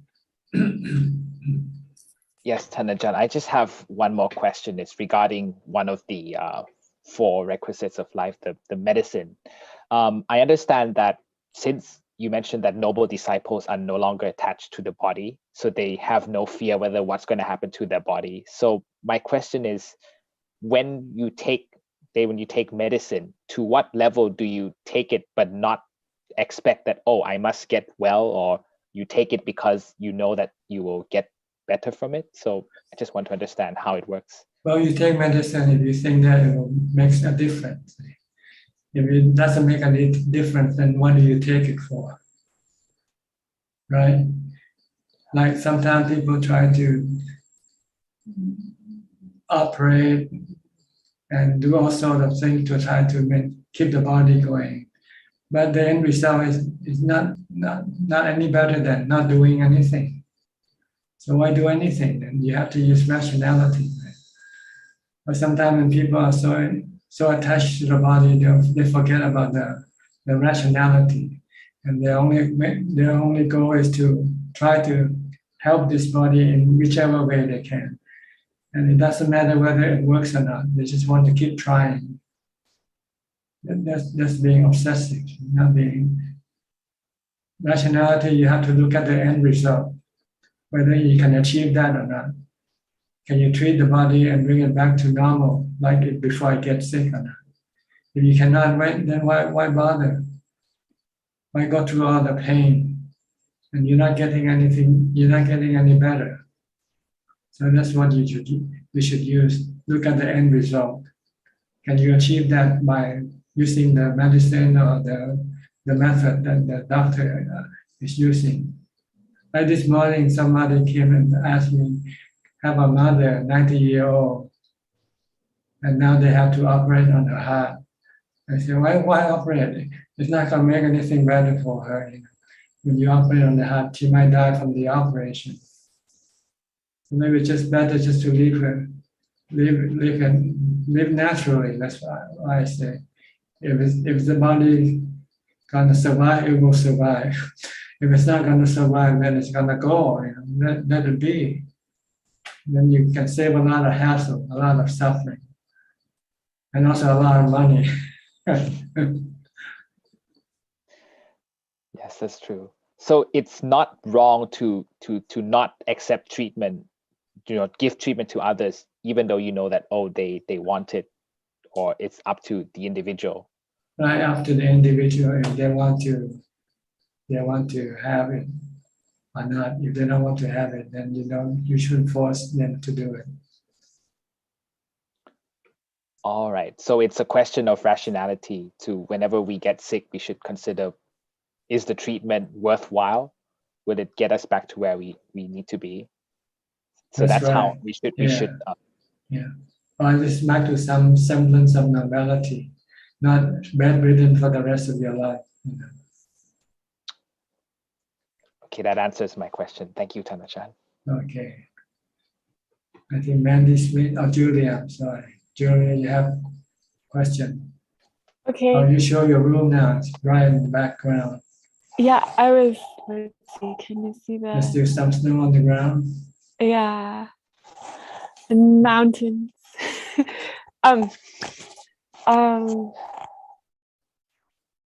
So I was looking at the mind to try to articulate this question. So frequently, looking at the body, it becomes clear that the consciousness is different than the body, and that nothing happens when we die. But more frequently, for me,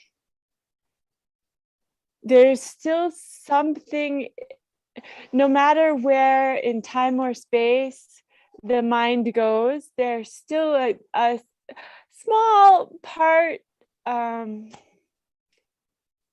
that thinks that the consciousness that is perceiving is me.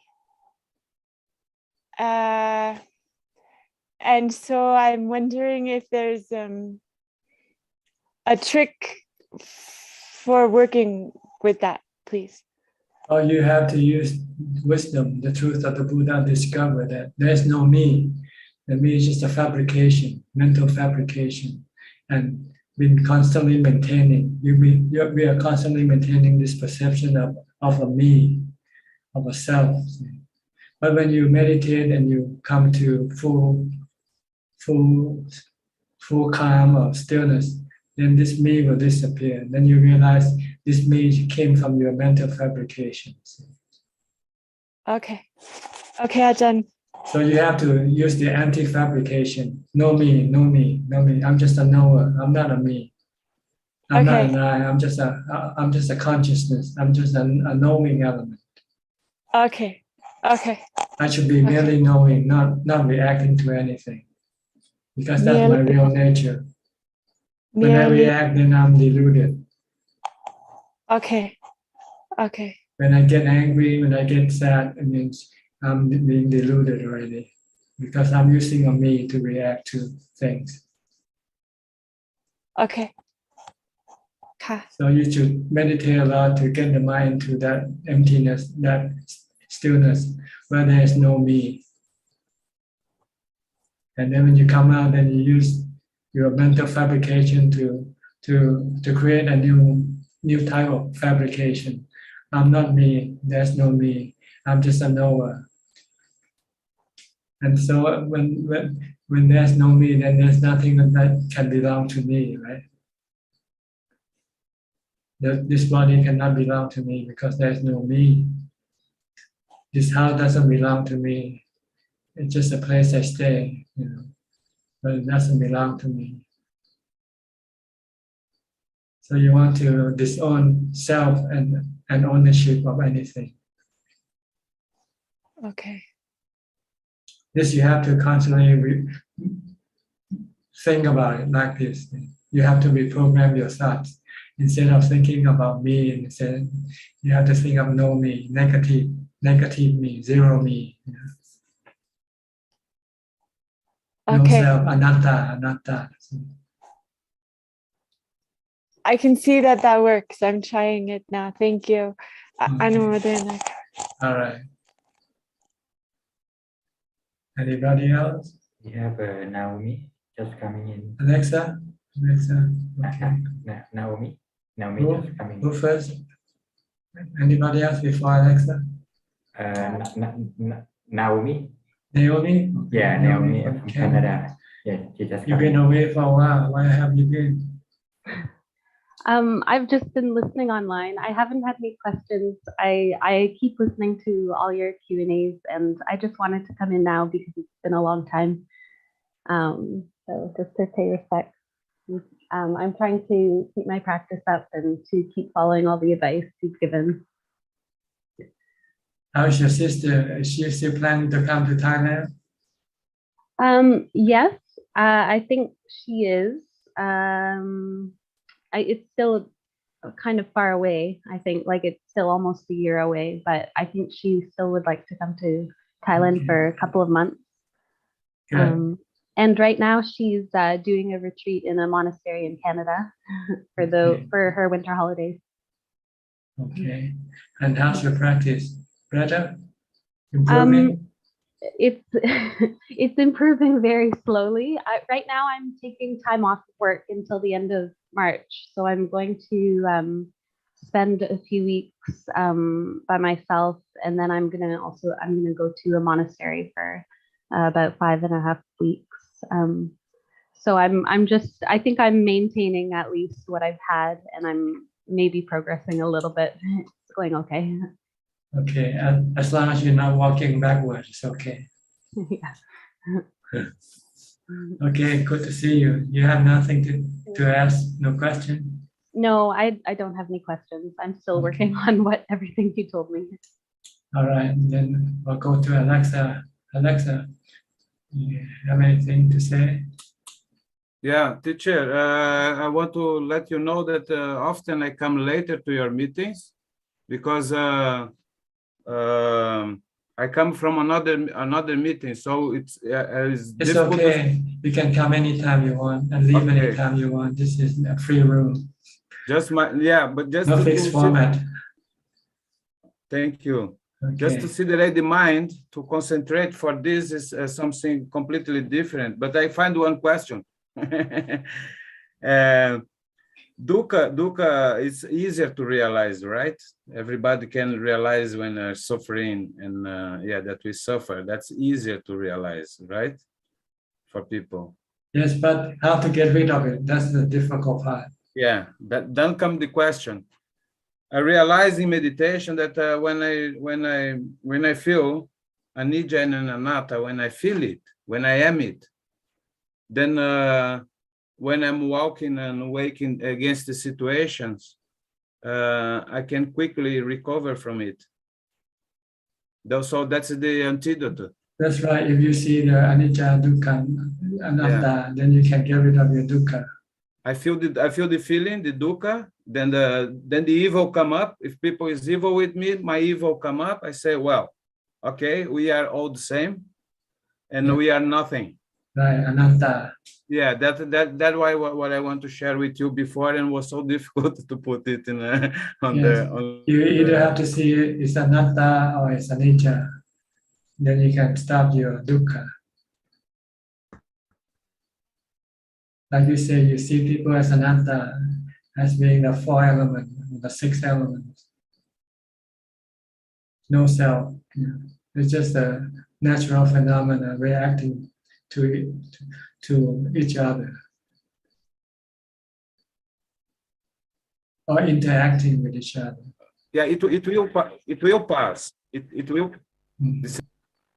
The five khandhas are processing it, and then we get in confusion about it. But when you remember from meditation, when I remember from meditation the emptiness, then and when I had all those that will. Yeah, you withdraw to emptiness, and everything will be okay. And dukkha will disappear. But there was a feeling, there was tell you before. Okay, thank you.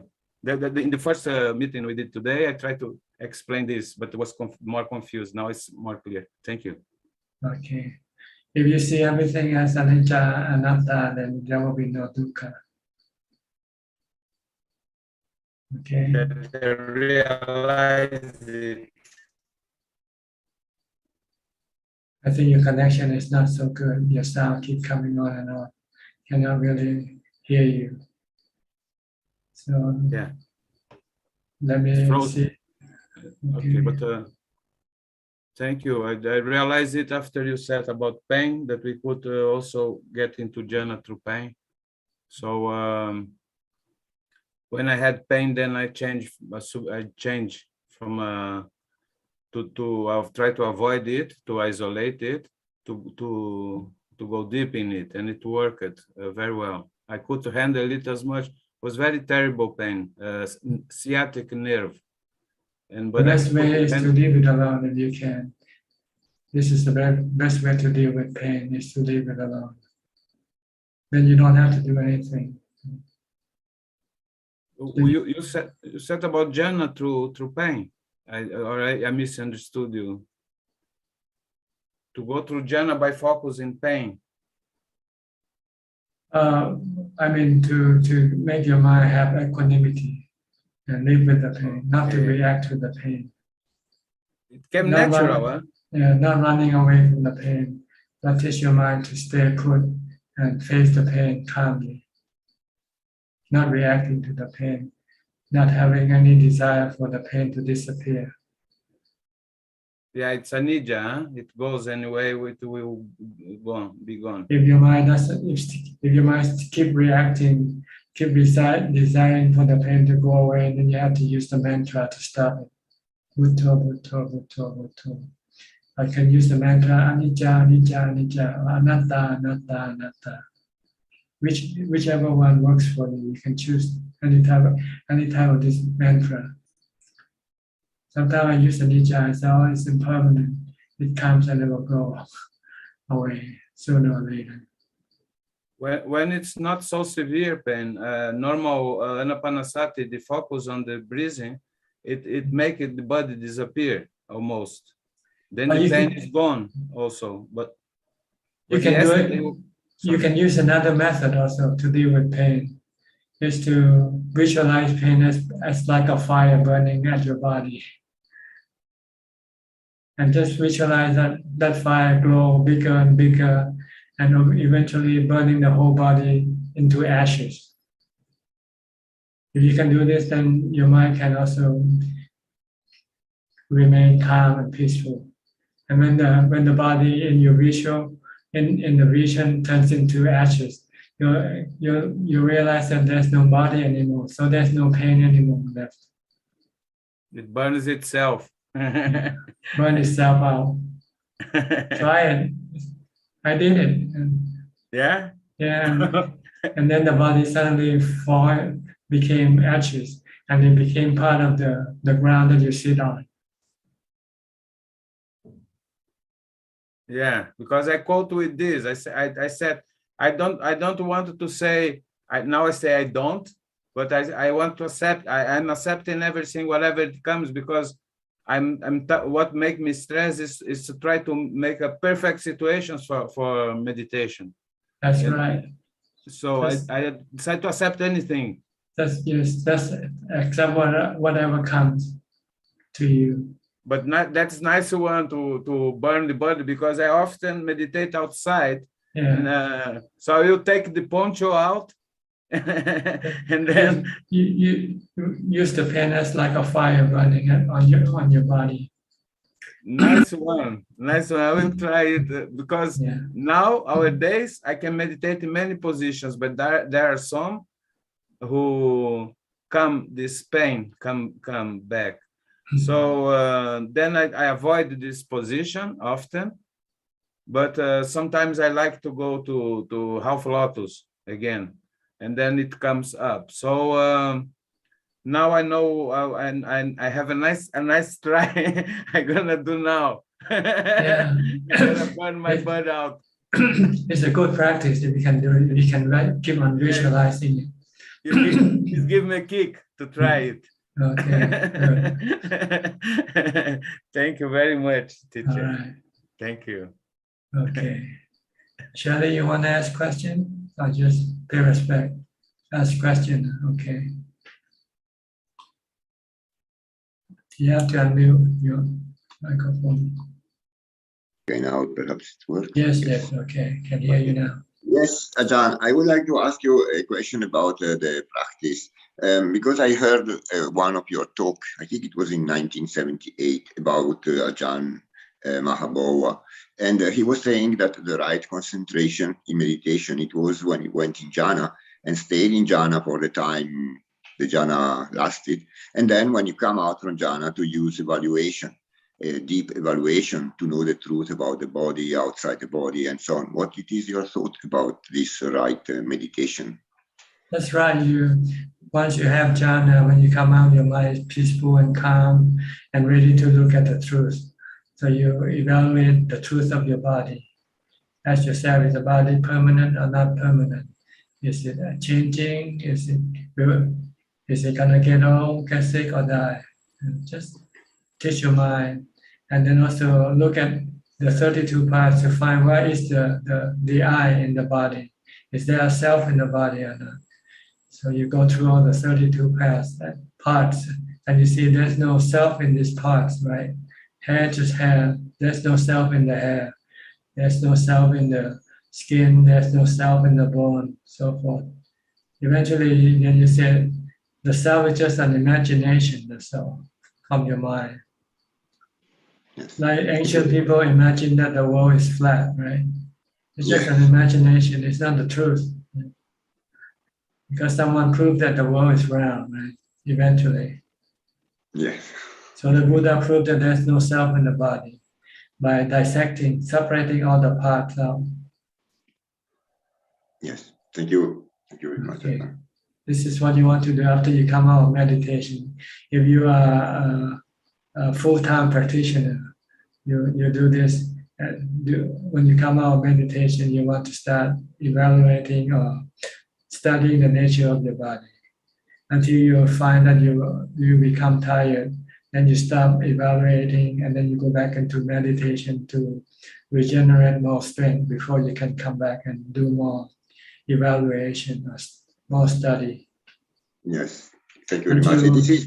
Until you see clearly that there's no self in the body, and that you can let go of your attachment to this body. Thank you very much, Ajaan. Okay. When you go to other subject, because there are a lot of things that you still have to study.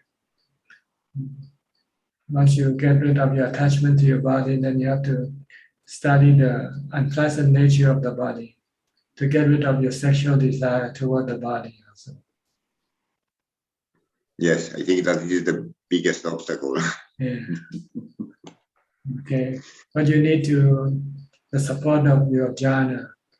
So you have to constantly go back to jhana to regenerate more strength before you can come and study or contemplate on the nature of the body or whatever object you want to study.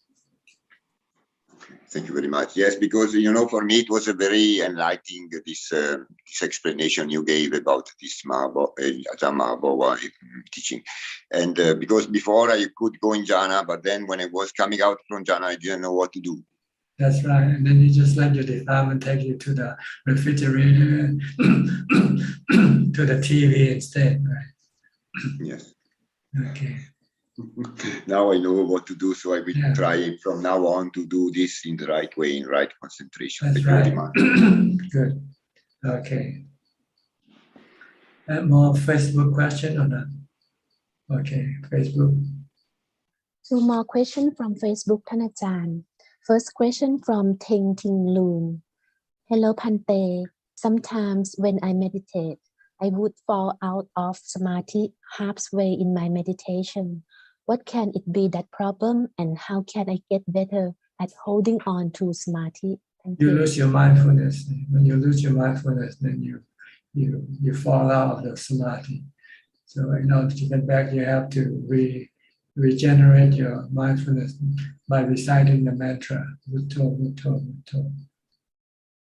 And the last question from Un. Good evening, Pante. I'm Bun Un from Penang, Iceland, Malaysia. Pante, please explain what the difference between awareness and mindfulness. Thank you. Well, there are 2 English words. So I don't know what's the difference. You have to have somebody, some English speaker, native speaker, really to differentiate between the 2. To me, they are the same. It means you are observing. You're using your mind to observe something. This is mindfulness or awareness. Not letting your mind go to different places, thinking about different things. Then that is not mindfulness. Mindfulness means just be focused only on one thing at a time. Like if you're focusing on your breath, just stay with your breath. Don't let your mind go to think about somebody else or something else. If you go, then this is not mindfulness. No mindfulness left. Okay, is that all? That's all, ท่านอาจารย์ All right. Looks like we're about to run out of time. If anybody has any more questions, you're welcome for the last question. Okay, Karen, you want to go ahead. Thank you. I was just curious about when we're not meditating and we're dealing with physical pain. I have a lot of old injuries that cause me pain, and of course, worse the older that I get. This is my ice for my neck. I have really bad neck. And I'm wondering what's the thinking as far as medications. B was asking about medication for pain. I don't take any kind of medication anymore that has any kind of intoxicating effect, but I will still occasionally use ibuprofen if it's really bad. Not even every day anymore. But I'm wondering what's the thinking on dealing with physical pain. And should I like the flame, that is so helpful that you were talking to Alexa about. I like that idea a lot. Yeah, try to see if it can. You want to alleviate the pain of the body, the pain of the body, but it will alleviate your mental pain. Your mind will become calm, and then you will not be affected by the physical pain. Sometimes the physical pain might disappear also, but not all the time. Our purpose is not to get rid of the physical pain. Our purpose is to get rid of the mental pain, which arises from our desire to get rid of the physical pain. So, yes, and the older that we get, of course, we're going to have to be dealing with pain. So I'm wondering if I should start getting used to it more. Yeah, just learn to live with it.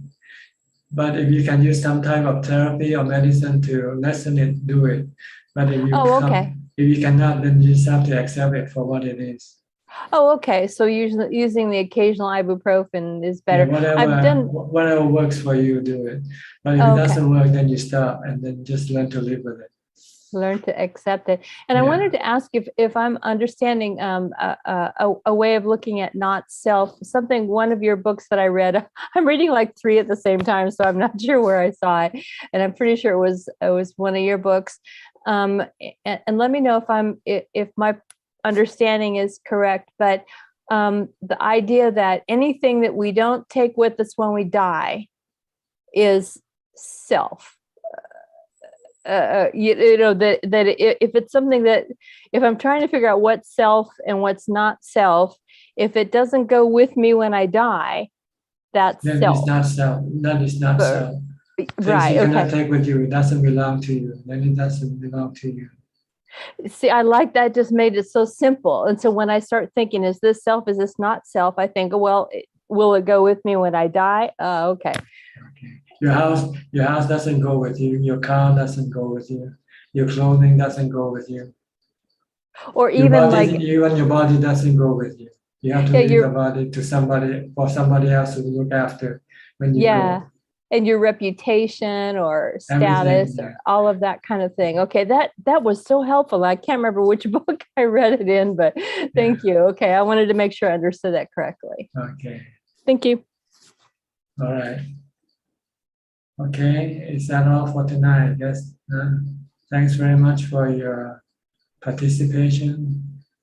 I hope that you can learn and benefit from this meeting tonight and help advance you in your practice to get rid of your mental suffering. In the meantime, please stay safe, stay calm, stay happy, and keep on practicing. And if nothing goes wrong, I'll see you next week at the same time. Thank you and goodbye. สาธุเจ้าค่ะ ขอบคุณอาจารย์ Thank you, Ajahn. Thank you. Yeah, everyone. Saturday night on Sadhu, Facebook. sadhu. Good night, everyone. Good night, Glenn. Thank you, Good admin. night, everybody. Everyone. Have a good night. Good night. Good night. Thank you, Kunla. Good night. Good night. Night. ขอบคุณนะครับคุณหลา